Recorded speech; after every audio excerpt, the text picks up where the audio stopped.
와서 그를 시험 와서 바리새인들이 너 하나님 나라 얘기하는데 표적을 좀 보여봐 그랬어요. 하늘의 표적을 보여봐 그랬거든요. 그때 예수님께서 하늘의 표적을 내가 안 주겠다고 하셨어요. 근데 하늘의 표적을 구한 게 바리새인만이 아니에요. 세례 요한도 궁금했어요. 그래서 제자들한테 갇혔을 때 가서 물어보라 그랬어요. 당신이 바로 오실 그입니까? 그랬더니 바로 그 답이 이거예요. 너 가서 네가 보고 들은 걸 요한한테 말해라 그거예요. 보세요. 답을 안 하셨죠? 당신이 그입니까? 그러면 yes 또는 no 하셔야 되는데 가서 듣고 본 것을 말해라. 그러면서 뭐라고 말씀하시냐면요. 들어보세요.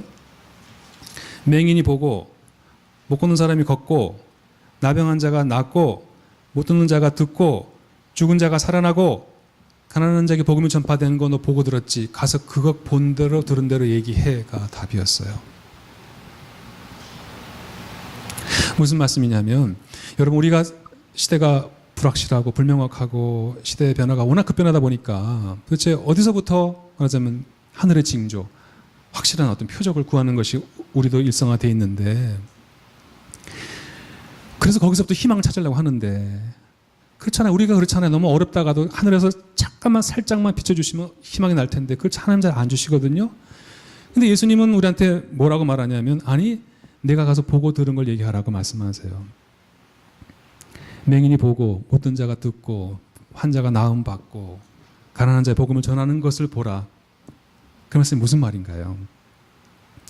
지금 너희 사이에 너희 주위에서 이미 이루어지고 있는 그 생명의 사건, 평화의 사건, 정의의 사건, 그 기적의 사건 하나하나가 하늘이 주는 표적이라고 하는 말씀이에요. 하늘로부터 떨어지는 표적을 구해서 침 흘리고 서 있지 말고 눈을 내려서 이미 너희 가운데 일하고 계신 하나님의 선교 역사에서 벌어지고 있는 작은 거 하나하나 안에서 하나님의 손길을 느끼고 그 속에서 시대의 희망을 발견하라. 만약 우리가 YMCA 프로그램 안에서 이미 우리의 작은 프로그램을 통해서 한 사람의 생명이 났고 이 땅에 평화의 씨가 심어지고 이 땅에 저희가 심어지면 그 하나하나를 보고 즐거워하고 기뻐하고 거기서 함께 하셨던 하나님의 손길을 느끼고 희망을 발견하는 그런 눈을 가지라고 하는 것이 저는 예수님의 희망법이다. 하늘 보고 쳐다보고 있는 것이 아니라 이미 우리 가운데 우리를 통해 이루어지고 있는 그 많은 사건을 함께 보고 즐거워하는 것이 저는 희망법이라고 말씀드리고 싶어요. 그러니까 광야라고 나가는 것이 막연한 얘기가 아니라 이미 우리 가운데 일어나고 있는 그 사건들을 함께 경축하고 기뻐하면 좋겠다. 마무리 짓겠습니다. 제가 쓴 글의 이제 5번째인데요. 한번 따라 보세요. 순례. 이제 우리가 또 다른 100년은 우리가 지난 100년도 이걸 신학적으로 또는 신앙적으로 돌아보니까 이게 필그리미지더라고요. 이게 순례더라고요. 그 순례 의미를 한번 마무리 짓고 넘어가겠습니다. 우리 기독교가 원래 순례 종교라는 사실 이에요. 순례자의 종교, 나그네 종교 더 긴 말씀 안 드리고 하나님도 나그네 하나님이셨죠. 어디 정착하는 신이 아니었죠. 성전을 지었을 때 성전에 들어가서 갇히기 거부하셨던 심지어는 이름도 주기 거부하셔서 인간의 사고와 언어와 안에 갇히기 거부하셨던 그게 기독교의 하나님이신데 여러분 창세기가 총 50장 되어 있는데요. 1장부터 11장까지는 우주 인간이 지어지고 파멸에 파멸을 거듭하다가 갑자기 12장부터 50장까지가 아브라함, 이삭, 야곱의 족장사로 확 좁혀지기 시작하는데요. 그 터닝 포인트가 뭐냐면 아브라함에게 본토 아베 친척 집을 떠나 내가 너에게 가라고 하는 땅을 가라라고 하는 거예요. 창세기 12장 1절이죠. 창세기 전체를 어떻게 보셔야 되냐면 이 스트럭처를 갖고 보시면 돼요. 우주의 파멸, 인간의 죄로 파멸된 역사가 한 믿음의 조상의 여행에 의해서 순례에 의해서 그걸 통해 하나님이 새 역사 시작하셨다. 이게 고백입니다. 아브라함이 살던 곳은 우르라고 하는 지역입니다. 당시 메소포타미아의 중심지였습니다. 그가 간 곳이 어디였죠? 가나안 땅입니다. 변두리였습니다. 변방이었습니다. 불러내셨습니다.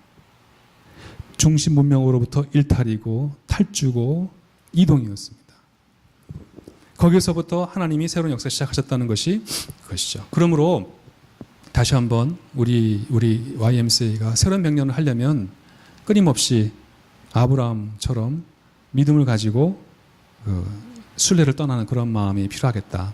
그런데 이제 순례길에 제가 두 가지 우리 순례길 앞에 있는 거를 두 가지 이미지로 좀 마무리하고 결론 짓겠습니다. 우리가 앞으로 이 길을 나갈 때 우리 앞에 반드시 우리 길을 반대하고 유혹하는 목소리가 들릴 거예요. 아이 그거 됐어, 이제 그만해, 뭐 됐어, 이 정도면 됐지.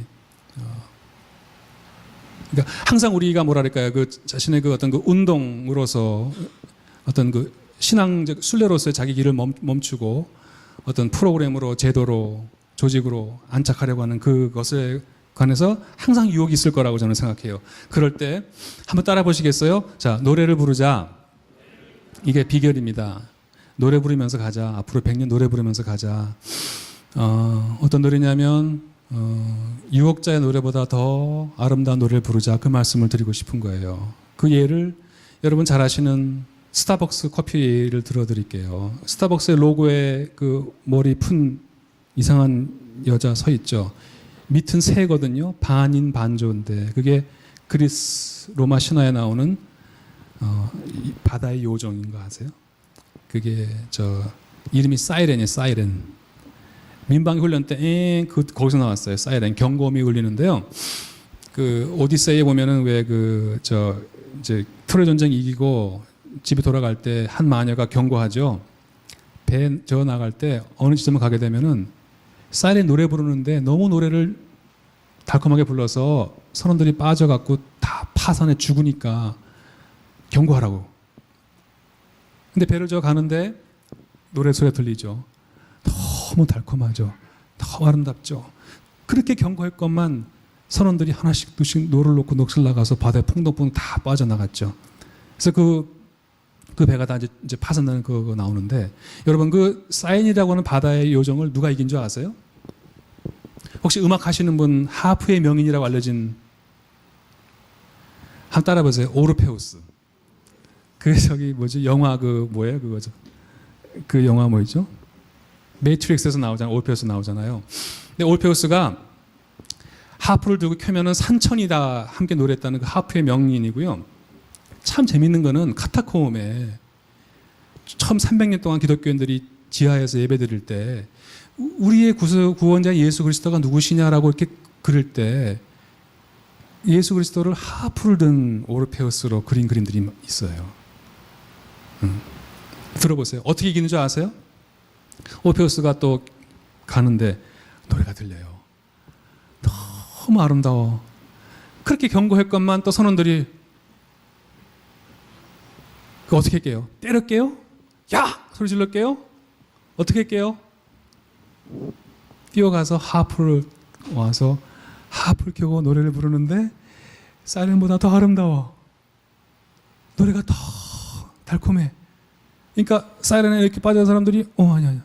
빠져나가다 아니야. 이거지 하고 정신 차리고 으쌰 영차 해갖고 바다를 빠져나갔더니 처음으로 싸움에서 진 사이렌이 그 자리에서 돌처럼 굳어서 우르르 무너져 버려 죽었다는 얘기가 그리스 로마에서 나오는 유명한 사이렌 얘기고요. 그 스타벅스 커피의 창업자가 그 사이렌을 그 반인 반조 요정을 로고로 삼은 이유는 내 앞에 가게 앞을 지나가는 어느 누구도 내 가게에 커피 향기를 맡고 그냥 못 지나가게 하리라. 여러분이 그 앞에 그냥 지나가신다는 얘기는 여러분이 요정을 이겼다는 얘기가 되죠. 그 자체가 하나하나가 그것과의 싸움이에요. 매일 이기시기 바랍니다. 그런데 제 말씀은 이거죠. 여러분 그러니까 우리가 앞으로 또 다른 100년 향해 나갈 때 우리 앞에서는 그만둬! 가지마! 이거보다 다른 방식의 유혹이 존재할 거라고 생각합니다. 이제 됐어. 간사생활 10년, 20년이면 너 충분히 알지. 이제 익숙하잖아. 뭘 더 하려고. 됐지. 이제 거기서 멈춰. 편안하잖아. 이제 안주하자. 다야. 광야를 향한 하나님 말씀을 향한 우리 끊임없는 출애굽, 끊임없는 순례를 가로막는 목소리가 존재할 건데 그 목소리가 굉장히 달콤할 거라는 거죠. 달콤할 거라는 거예요. 그 소리 이기가 어려워요. 귀를 막아도 들릴 거예요. 왜냐? 내 안에서 공명하니까. 내 안에 나를 통해 울리니까. 귀를 막아도 들릴 거예요. 어떻게 하면 되죠? 따라해 보세요. 노래를 부르자. 생명의 노래를 부르자. 사이렌보다 더 아름다운 생명의 노래를 부르셔요. 여러분 찬송가 가운데 그래서 제가 좋아하는 찬송가 왜 내 영혼의 그 깊은 데서 맑은 가락이 울려 나네 하늘 곡조가 언제나 흘러나와 내 영혼을 고이 싸네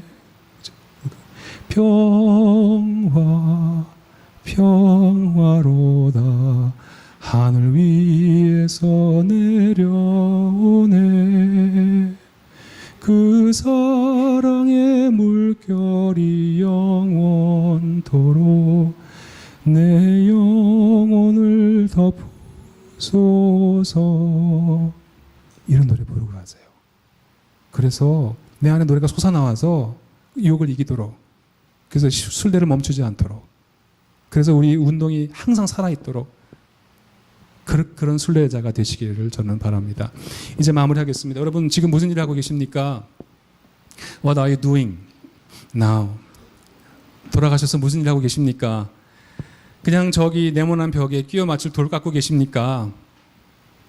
가족 생계하기 위해서 그냥 일하고 계십니까? 아니면 지금 성바울 성전을 짓고 계십니까? 우리 또 다른 100년 하나님의 집을 함께 지어나가는 하나님의 거룩한 사제, 그 사제로서 간사되시기를 진심으로 기도드립니다. 감사합니다.